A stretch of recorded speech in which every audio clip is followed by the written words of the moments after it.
Hello everyone, आप सबका स्वागत है आपके अपने चैनल इजी मैथ्स पे। देखिए डियर फ्रेंड्स, पिछले वीडियो के अंदर हमने रीट 2025 से संबंधित वो किया था आरटी आपका एनईपी 2020 के कुछ शॉर्ट नोट्स भी मैंने आपको करवाए हैं और फिर उसके बाद में हमने उससे संबंधित कुछ क्वेश्चन किए थे। आशा करता हूँ कि आपका वो टॉपिक क्लियर हो चुका होगा। आज अपन आरटी के बारे में देखेंगे। क्योंकि आपके एग्ज़ाम बहुत नज़दीक है तो मैं कुछ चुनिंदा टॉपिक, सेलेक्टेड टॉपिक, जिनसे हर एक टॉपिक से 2 क्वेश्चन आने की पूरी संभावना रहती है रीट के अंदर, आपको पता है। इसलिए मैं आपके लिए इस वीडियो में आरटी एक्ट 2009 लेके आया हूँ और कुछ बहुत मोस्ट इम्पोर्टेंट चीज़ें मैं आपके सामने यहाँ पर लेके आया हूँ पूरे। हालांकि आपको पता है ये सारे दस्तावेज़ बहुत विस्तृत दस्तावेज़ हैं, लेकिन कुछ काम की चीज़ें ही हम निकाल कर पढ़ेंगे। तो चलो स्टार्ट करते हैं।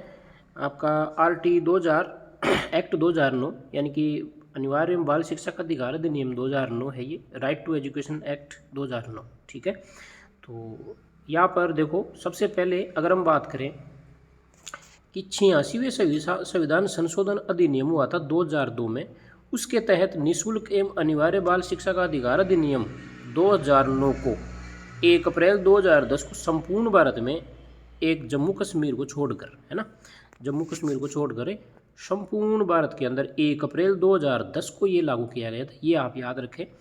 और राजस्थान के संदर्भ में अभी आगे आएगा, 2011 में लागू हुआ था ये, लेकिन भारत के लिए पूछे तो 2010 में, 1 अप्रैल 2010 में।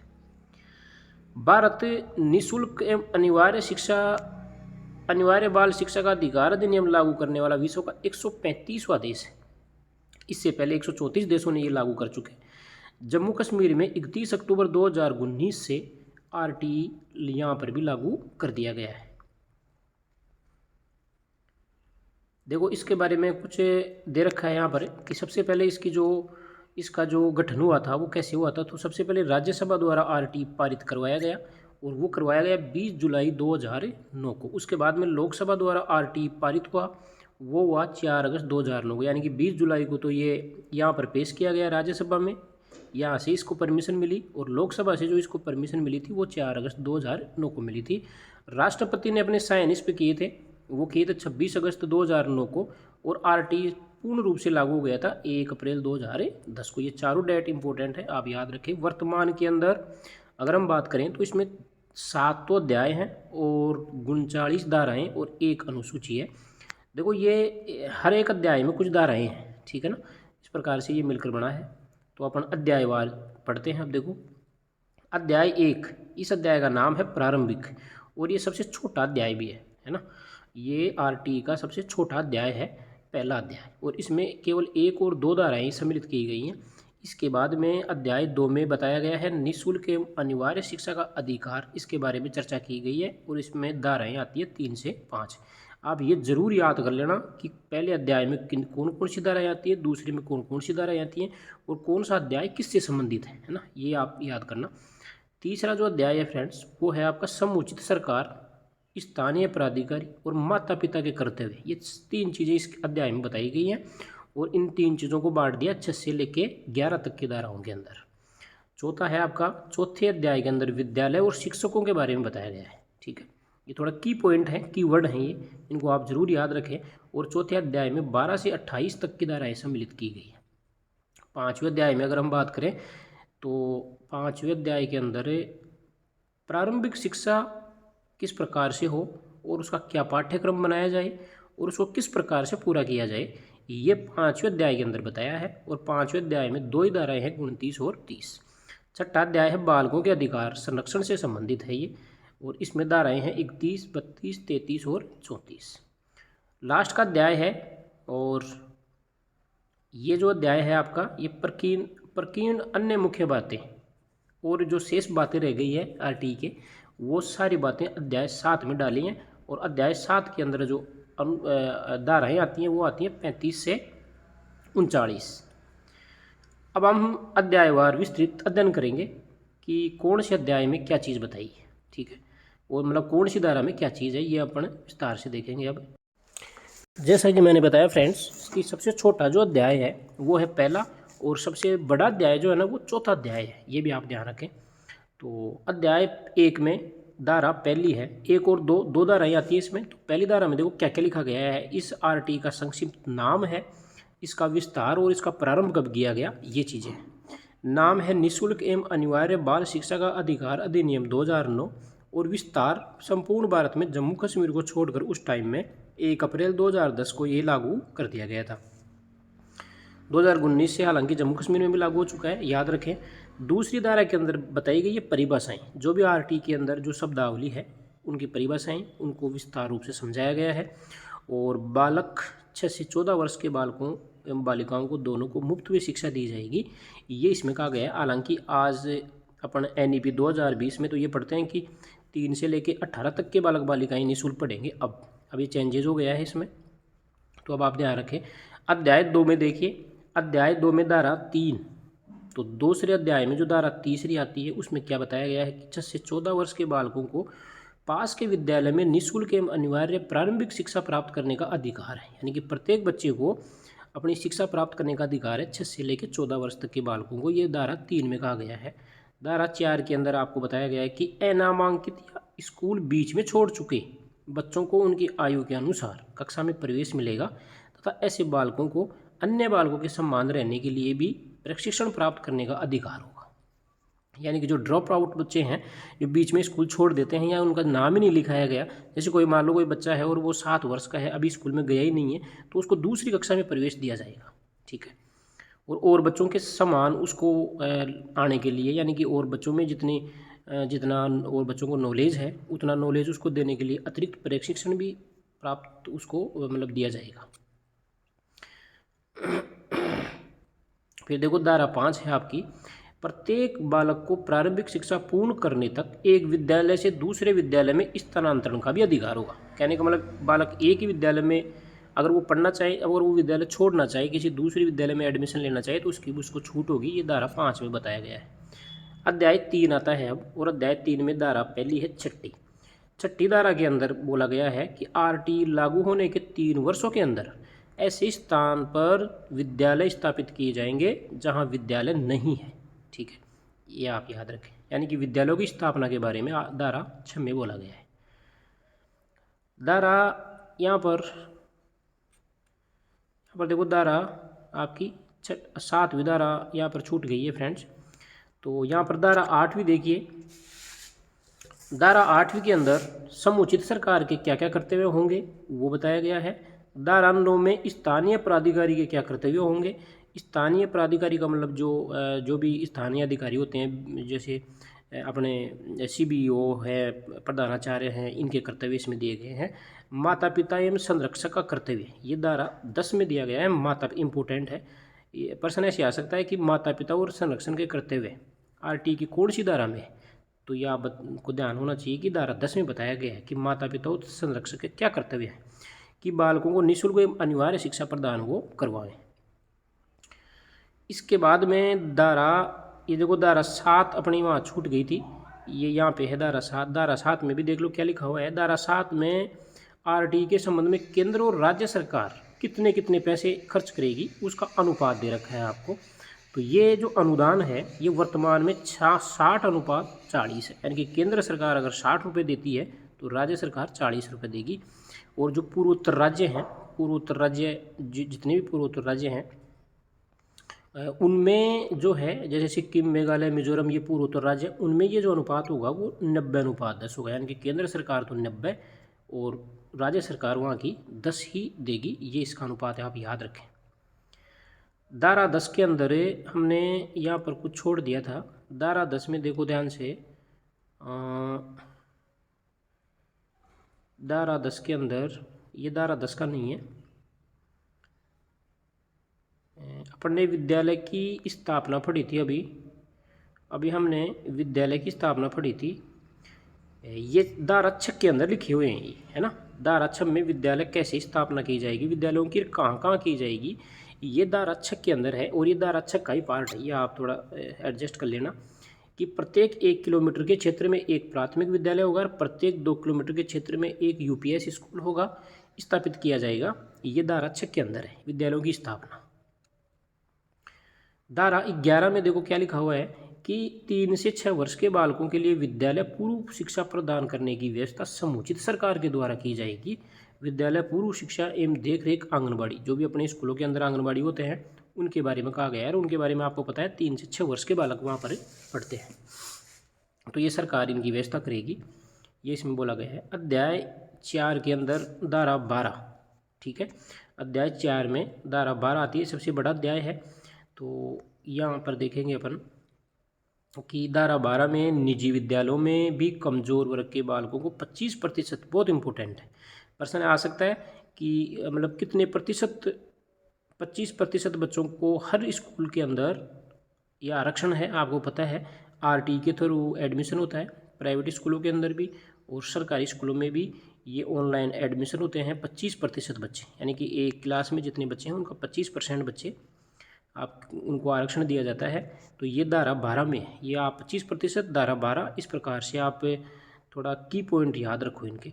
धारा 13 के अंदर बताया गया है कि यदि कोई विद्यालय अनुवीक्षण प्रवेश प्रक्रिया का संचालन करता है, अनुवीक्षण या प्रवेश परीक्षा का मतलब ये होता है कि जब कोई बच्चा एडमिशन लेने आता है ना, तो उसका हम पहले टेस्ट लेते हैं। कई विद्यालयों में ऐसा होता है कि उसका पहले टेस्ट लिया जाता है, उनका पहले असेसमेंट किया जाता है। तो वो अगर ऐसा करता है विद्यालय, तो पहली बार में उसको 25,000 रुपये का जुर्माना बनना पड़ेगा।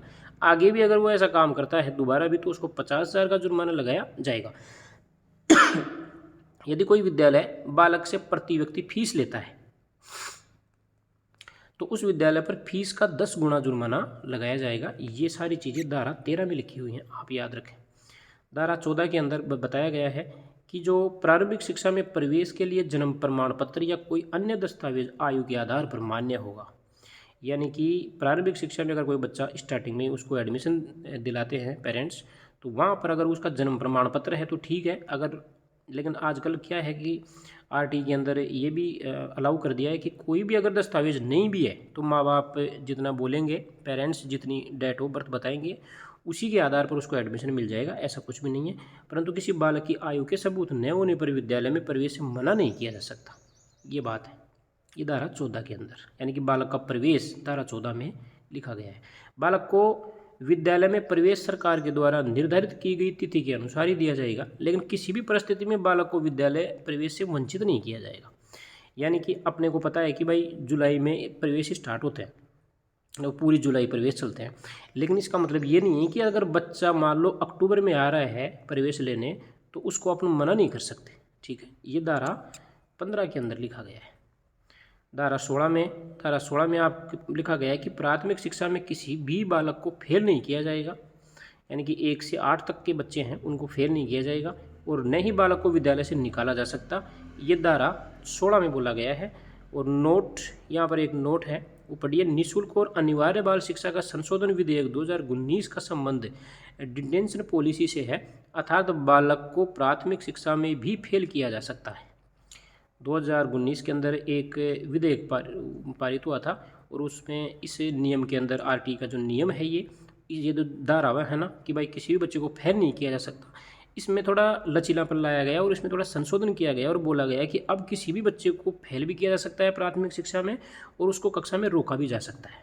मतलब जैसे छठी में कोई बच्चा फेल हो गया तो उसको छठी में ही दोबारा पढ़ाया जा सकता है।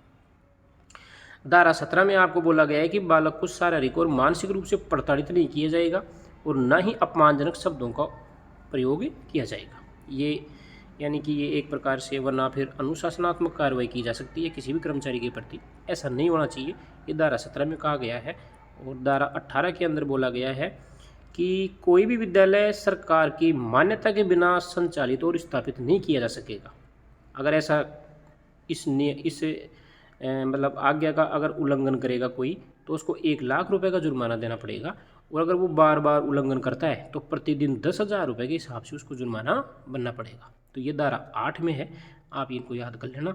धारा 19 के अंदर बताया गया है कि विद्यालय के मान और मानक का मतलब ये होता है कि विद्यालय कहाँ स्थापित किया जाएगा, किस आकार का विद्यालय होगा, उसमें कितने कमरे बनेंगे, कितनी पुस्तकालय होंगी, प्रयोगशाला कैसी बनेगी, प्रधानाध्यापक कक्ष मतलब ऑफिस कहाँ बनेगा, शौचालय, इन सब के बारे में बताया गया है धारा 19 में, आप ये याद रखें।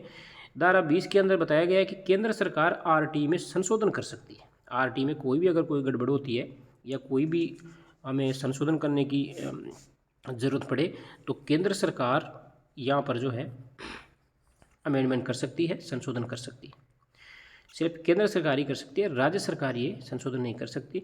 धारा 21 इम्पोर्टेंट है, इसमें बताया गया है एसएमसी के बारे में, जिसका नाम है विद्यालय प्रबंधन समिति, यानी कि स्कूल मैनेजमेंट कमेटी। तो इसमें जो एसएमसी होती है ना, उसमें 16 सदस्य होते हैं टोटल, आप याद रखना। और उसके 3/4 सदस्य जो हैं वो आपके क्या वो कौन होते हैं, यानी कि 75% सदस्य, यानी कि 12 सदस्य अभिभावक होंगे, पेरेंट्स होंगे। इस एसएमसी का अध्यक्ष अभिभावकों में से बनाया जाता है, और सचिव होता है ना इस एसएमसी का, वो प्रधानाध्यापक होता है, और उपाध्यक्ष बनाया जाता है, वो भी अभिभावक होता है। और इसके अंदर ये भी आप ध्यान रखें कि 50% महिलाओं का होना जरूरी है, यानी कि 16 में से 8 महिलाएं तो होंगी। ये इंपॉर्टेंट है, धारा 21 एसएमसी के बारे में है, ये आप कंठस्थ याद रखें। इसके बाद में धारा 22 है। धारा 22 में बोला गया है कि विद्यालय, देखो अध्याय 4 है ना, ये धारा 12 से लेकर 26 तक है, तो ये इसकी सबसे बड़ा अध्याय है। धारा 12 में विद्यालय के विकास की योजना के बारे में है। धारा 23 में अध्यापक पद की योग्यता, यानी कि अध्यापक बनने के लिए क्या योग्यता जरूरी है वो लिखा गया है। और धारा 24 में अध्यापक के कार्य क्या हैं और उसके कर्तव्य क्या हैं ये बताया गया है। इम्पोर्टेंट है दोनों ही, ये 23 और 24 दोनों धाराएं इंपॉर्टेंट है। 23 में अध्यापक की योग्यता और 24 में अध्यापक के कार्य और कर्तव्य है। धारा 25 में छात्र शिक्षक का अनुपात बताया गया है कि कक्षा 1 से 5 तक जो विद्यालय हैं उनमें अगर 60 बच्चे हैं तो वहाँ पर 2 शिक्षक कार्यरत होंगे, और अगर 61 से लेकर 90 के बीच में बच्चे हैं तो वहाँ पर 3 शिक्षक अनिवार्य रूप से होंगे, और अगर 91 से लेकर 120 छात्रों के मध्य छात्र हैं तो वहाँ पर 4 शिक्षक होंगे, और अगर वहाँ पर किसी विद्यालय में 121 से 200 के मध्य छात्र हैं तो वहाँ पर 5 शिक्षक होंगे, एक प्रधानाध्यापक की होगा, ये आप याद रखें। सामान्यतः कक्षा 1 से 5 यानी कि प्राथमिक शिक्षा तक छात्र शिक्षक अनुपात 30:1 होगा, क्योंकि वहाँ पर छोटे बच्चे होते हैं इसलिए क्लास में बच्चे कम होने चाहिए, समझ गए। और परंतु 200 से ज़्यादा अगर छात्र हैं तो फिर छात्र शिक्षक अनुपात 40:1 होगा। इम्पोर्टेंट है, क्वेश्चन आया हुआ है, आप ये याद रखें, कन्फ्यूज हो जाते हैं कई बार इसके अंदर। फिर कक्षा 8 के बारे में बात करें, मतलब उच्च प्राथमिक स्कूल की बात करें तो 35 छात्रों पर 1 शिक्षक होगा, 36 से 70 के तक 2 शिक्षक होंगे, 71 से 100 तक 3 शिक्षक होंगे, और 100 छात्रों से अधिक होने पर 1 प्रधानाध्यापक होगा, यानी कि 100 छात्रों से अगर ज़्यादा हुए तो वहाँ पर 1 प्रधानाध्यापक अवश्य होगा। कक्षा 6 से 8 तक छात्र शिक्षक अनुपात 35:1, यानी कक्षा 1 से 5 तक तो है ये अनुपात, आप याद रखें 30:1, और कक्षा 6 से 8 तक का ये अनुपात जो है वो 35:1 है। ये दोनों चीज़ों आप याद रखें। यहाँ पर आगे देखो धारा 25 के अंदर कक्षा 6 से 8 तक शिक्षण घंटे, यानी कि बच्चा पूरे साल में 1000 घंटे कम से कम शिक्षण कार्य होना चाहिए, और 220 दिन का आपका ये वर्किंग डे होने चाहिए एक साल के अंदर। ये धारा 25 के अंदर बताया गया है सारा का सारा। धारा 26 में सरकारी विद्यालयों में कुल स्वीकृत पदों में से 10% से अधिक पद रिक्त नहीं होने चाहिए। कहने का मतलब सरकारी विद्यालय को अगर जितने अध्यापकों की ज़रूरत है उन अध्यापकों को, जैसे मान लो 1 लाख अध्यापकों की ज़रूरत है तो यानी कि केवल 10,000 पद रिक्त हो सकते हैं, इससे ज़्यादा पद रिक्त नहीं हो सकते। ठीक है, ये आप याद रखें। धारा 27 के अंदर अध्यापकों को जनगणना, आपदा प्रबंधन और चुनाव के अलावा, ये 3 कामों के अलावा किसी भी कार्य में नहीं लगाया जाए। और धारा 28 में लिखा हुआ है कि सरकारी अध्यापक ट्यूशन नहीं करवाएगा, है ना, प्राइवेट ट्यूशन पे पाबंदी लगी हुई है धारा 28 के अंदर। अध्याय 5 के अंदर देखते हैं। अध्याय 5 में 29 और 30 ये धाराएं हैं।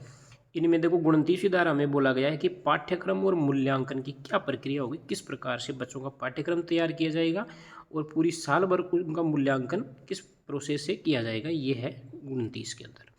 30 में बोला गया है कि कक्षा 8 की शिक्षा पूर्ण होने पर प्रमाण पत्र दिया जाएगा, ये सब आप जानते हैं। अध्याय 6 के अंदर हम बात करें तो अध्याय 6 में 31 से 34 तक की धाराएं हैं।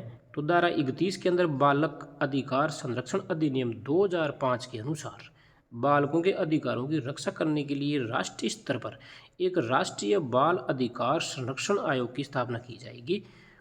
और राज्य के अंदर राज्य स्तर पर वही राज्य बाल अधिकार संरक्षण आयोग है ना, राष्ट्रीय स्तर पर और राज्य स्तर पर दोनों स्तरों पर इस संस्था या मतलब इस विभाग की स्थापना की जाएगी। अध्याय धारा 12 में लिखा गया है कि बालक के अधिकार संबंधित शिकायत का निवारण स्थानीय प्राधिकारी को 3 माह के भीतर करना होगा। किसी भी बालक को अगर कोई प्रॉब्लम है तो उसका समाधान करेगा प्राधिकारी, स्थानीय प्राधिकारी मतलब CBO, मतलब एक प्रकार से बोल सकते हैं अपन PO या फिर प्रधानाचार्य। ये स्थानीय प्राधिकारी होते हैं और इनको 3 माह में बच्चे की समस्या को सुलझाना पड़ेगा। धारा 33 में कहा गया है कि राष्ट्रीय सलाहकार परिषद का गठन किया जाएगा और धारा 34 में राज्य सलाहकार परिषद का गठन किया जाएगा। यानी कि राष्ट्रीय सलाहकार परिषद और राज्य सलाहकार परिषद। राष्ट्रीय सलाहकार परिषद का गठन किया जाएगा, ये लिखा हुआ है धारा 33 में। ये दोनों पास पास में हैं और ये दोनों शब्द भी एक ही हैं, मतलब परिषद भी दोनों एक ही हैं, तो इनको आप को रिलेट करके याद कर सकते हैं। लास्ट और अंतिम अध्याय है इसका, अध्याय 7। अध्याय 7 में 35 से लेकर 39 तक 5 धाराएँ दी हुई हैं और इन 5 धाराओं में देखो 35वीं धारा में कहा गया है कि केंद्र सरकार द्वारा राज्य सरकारें में स्थानीय प्राधिकारी को इस अधिनियम को लागू करने के लिए दिशा निर्देश दिए जाएंगे। यानी कि केंद्र सरकार, राज्य सरकार और स्थानीय जो प्राधिकारी है ना, वो निर्देशित करेगी केंद्र सरकार कि इस अधिनियम को क्या करें, लागू करने के लिए निर्देश देगी। धारा 26 के अंदर बोला गया है कि अभियोजना की पूर्व मंजूरी और धारा 37 में बताया गया है कि सद्भावपूर्वक की गई कार्यवाही के लिए संरक्षण। धारा 38 में समुचित सरकार की नियम बनाने की शक्ति, यानी कि जो भी इस RT से संबंधित नियम बनेगा उसकी जिम्मेदारी समुचित सरकार की होगी। और 39 और लास्ट वाली धारा के अंदर बोला गया है कि कठिनाई को दूर करने की केंद्र सरकार की शक्ति, जो भी इसके अंदर RT के अंदर कठिनाइयाँ आती हैं उनको दूर करने की जो शक्ति होगी वो केवल और केवल केंद्र सरकार के अंदर ही होगी। तो आप इस प्रकार से ये आपका RT एक्ट है, इनको आप अगले वीडियो जब भी आए जब तक आप इसको बहुत अच्छे से देखो। इतना ही टाइम मैंने आपका लिया है, लगभग ये 20 मिनट का वीडियो है। 20 मिनट अगर आप इसको देख लेते हैं तो मैं दावे के साथ कह रहा हूँ इससे 2% 100% पूछे जाएंगे, ठीक है। और नेक्स्ट वीडियो के अंदर हम RT से रिलेटेड कुछ इम्पोर्टेंट क्वेश्चन भी करेंगे। तब तक आप मस्त रहें, पढ़ते रहें। जय हिंद, जय भारत।